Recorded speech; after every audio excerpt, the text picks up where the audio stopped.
থাপ্পড়ে মেহেরুবা ছিটকে পড়ে মার্বেল পাথরের মেঝেতে। কোমর ও হাতে ব্যথা লাগে প্রচুর। অধীর ওর চুলের মুঠি ধরে টেনে ওঠায়, বিছানায় ফেলে বলে, be ready darling for your punishment.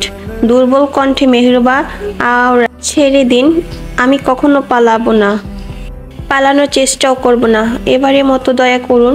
তবে সে কথা কানে তোলে না অধীর, তার মাথায় ভূত চেপেছে। মেহেরুবা ওর গণ্ডির মধ্য থেকে পালাতে চেয়েছে, সেটা কেউ এত তাড়াতাড়ি ছেড়ে দিবে? শাস্তি পাওয়ার কথা নয় মেহেরুবার পরনের পোশাক ছিঁড়ে ফেলা অধীর। আকুতি মিনতি করেও রক্ষা হলো না মেহেরুবার। ঠোঁটে ঠোঁট ডুবায় অধীর। স্রোতে শান্ত থাকলেও পরবর্তীতে প্রচণ্ড ক্রুদ্ধ হয়ে কামড়ে ধরে মেহেরুবার ঠোঁট। নিমিষে রক্তাক্ত হয়ে মেহেরুবার পাতলা কোমর অতিরিক্ত রাগের বশে দাঁতের ঘর্ষণে চলে মেহেরুবার ছোট্ট শরীরে ব্যথায় গগন ফাটিয়ে চিৎকার করে ওঠে। তবে ঘরের মাঝেতেই সীমাবদ্ধ সে সাউন্ড। চোখের পানিতে বালিশ ভিজানো ছাড়া আর কোনো উপায় নেই মেহেরুবার কাছে। আজকে পূর্ণিমার রাত মেহেরুবার কাছে উঠেছে কাল নিশীথ।